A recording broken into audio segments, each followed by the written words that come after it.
دنیا کا امیر ترین شخص ہے اوناسس، اس کی آنکھوں کے پپوٹے جو ہیں وہ کام کرنا چھوڑ جاتے ہیں۔ یہ قدرت نے آٹومیٹک سسٹم لگایا ہوا ہے، ادھر تنکا اڑا ادھر آنکھ بند ہو گئی، ادھر عزم ہوا ادھر فوراً آنکھ کھل گئی۔ یہ قدرتی سسٹم ہے، ہم نے کبھی سوچا بھی نہیں ہے کہ یہ بھی کتنا بڑا نظام ہے رب نے رکھا ہوا، لیکن اس کا یہ سلسلہ، اس کے پٹھے ختم ہو گئے تو ڈاکٹر سلوشن ٹیپ لگا کے اس کی آنکھیں کھولتا تھا، سونا ہوتا تو وہ اتار دیتا۔ تو کسی نے اوناسس سے پوچھا کہ تیری زندگی کی سب سے بڑی آرزو، کہا کاش اپنی مرضی سے آنکھیں کھول سکوں۔ تو کہا اس کے لیے دولت لگانی پڑے تو کتنی لگائے گا؟ کہا ساری دولت جھونک دوں گا، کاش اپنی آنکھیں خود تو کھول سکوں نا،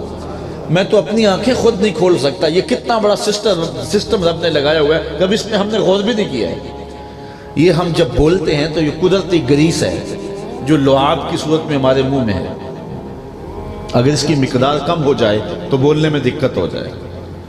میرے ایک دوست کی یہ پرابلم ہے کہ اس کو لعاب کم آتا ہے، اور بنیادی طور پہ اس نے لیکچر دینا ہوتا ہے، لیکچرار ہے تو مسئلہ ہے اس کے لیے۔ تو ہوا کیا کہ ایک آنکھ کی بینائی بھی تقریباً جاتی رہی ہے اور معدہ بھی متاثر ہے۔ تو کیا ہے کم کہ لعاب کی جو مقدار منہ میں ہونی چاہیے تھی اس سے مقدار کچھ کم ہے۔ تو ہم نے تو کبھی اس کو نعمت سمجھا ہی نہیں ہے کہ یہ بھی کوئی نعمت ہے، لیکن رب نے یہ بھی ایک سسٹم ہمارے اندر لگایا ہوا ہے۔ میں نے آپ کو 2 مثالیں دی ہیں، اس کے علاوہ اور بھی بہت کچھ انسان کی زندگی میں رکھا ہے جس کو ہم جانتے بھی ہیں، کچھ کو نہیں بھی جانتے ہیں۔ یہ انہضام کا، تنفس کا نظام ہے۔ انسان کو جو دماغ دیا گیا ہے، ماہرین کہتے ہیں کہ بکریاں چرانے والے شخص کے دماغ کا اگر کمپیوٹر تیار کیا جائے تو نیو یارک شہر سے بڑا کمپیوٹر ایک شخص کے دماغ کا بنے۔ اتنا سسٹم رب نے جو ہے وہ ایک شخص کے دماغ میں لگایا ہوا ہے۔ یہ دھڑکتا ہوا دل، یہ زندگی کا جو ہے وہ زندگی کی چہل پہل، یہ ذرا انسان غور کرے، تدبر کرے تو یہ ہمارے لیے تو جو ہے وہ ایک آنکھ کا پپوٹا، اس کے پٹھے رہ جائیں تو ان کی جنبش مشکل۔ رب نے کیا کچھ بنایا ہے، تو اللہ تعالیٰ ارشاد فرماتا ہے بلا کیوں نہیں، وہ الخلاق العلیم، وہ خلاق ہے، وہ بہت پیدا فرمانے والا ہے اور علیم ہے، اسے پتہ ہے کس کو کیسے پیدا کرنا ہے، مٹی سے انسان کیسے بنانا ہے، نطفے سے انسان کیسے بنانا ہے، ہڈیوں سے کیسے کھڑا کرنا ہے،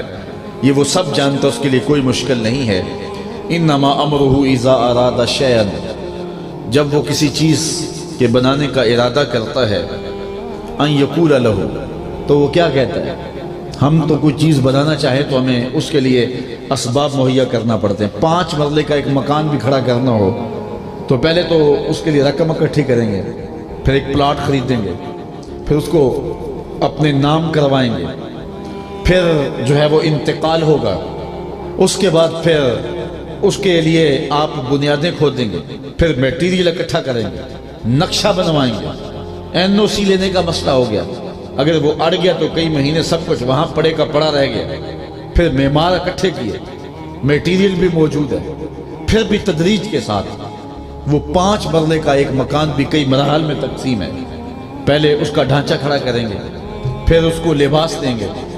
پھر اس کو زیب و زینت رنگ و روغن دیں گے، پھر جا کے وہ تیار ہوگا۔ ایک 5 مرلے کا مکان اکٹھا کرنے کے لیے کتنے لوگوں کو جتنا پڑتا ہے، کتنے محکموں کو شامل ہونا پڑتا ہے، کتنا میٹیریل اکٹھا کرنا پڑتا ہے، اینٹیں بھٹے سے لے کے آؤ اور بجری فلان جگہ سے لے کے آؤ، سریا فلان جگہ سے لاؤ، لکڑی کا سامان فلان جگہ سے اکٹھا کرو، کتنے لوگ مصروف عمل ایک 5 مرلے کا مکان جو ہے وہ کھڑا کرنے کے لیے۔ لیکن میرے رب نے اگر کوئی شے بنانی ہوتی ہے اسے کوئی قیمت نہیں دینی پڑتی، اسے کوئی نقشہ نہیں بنوانا پڑتا، اسے کوئی NOC نہیں لینا پڑتا، اسے کوئی میٹیریل اکٹھا نہیں کرنا پڑتا، اسے معمار نہیں بلوانے پڑتے۔ رب کہہ رہا ہے انما امرہ اذا اراد شیئا، جب وہ کسی کام کے کرنے کا ارادہ کر لیتا ہے، انما تو کیا ہوتا ہے، ان یقول لہ کن، تو وہ شے کو کہتا ہے ہو جا، فیکون، تو وہ ہو جاتی ہے، بس اتنا کام ہے۔ تو اس کے لیے کیا مشکل ہے، اس کے لیے کیا مسئلہ ہے، فیکون، تو وہ شے فوراً ہو جاتی ہے۔ فسبحان الذی بیدہ ملکوت کل شیء، ارشاد فرمایا اسے پاکی ہے جس کے ہاتھ میں ہر چیز کا قبضہ ہے، وَإِلَيْهِ تُرْجَعُونَ، اور اسی کی طرف پھیرے جاؤ گے، پلٹ کے بھی تم نے اس کے حضور ہی جانا ہے۔ تو ان 3 دلائل کے ساتھ اللہ تعالیٰ جل شانہ اپنی قدرت کو مرنے کے بعد جو بندوں کو اٹھائے گا انہیں زندگی دے گا، اور حساب کتاب کے مرحلے سے ان کو گزرنا ہوگا، ان کو سکھایا جا رہا ہے اور ان کے اعتقاد میں پختگی دی جا رہی ہے۔ اور یہ عقیدہ اگر جم جائے اور روح میں اتر جائے اور انسان کی زندگی میں شامل ہو جائے کہ میں اللہ کے حضور پیش ہوں گا اور ایک ایک عمل کا میں نے حساب دینا ہے اور ایک ایک چیز مجھ سے پوچھی جانی ہے، تو پھر کسی سیکورٹی کیمرے کی ضرورت نہیں ہے، پھر کسی ایجنسی کی ضرورت نہیں ہے۔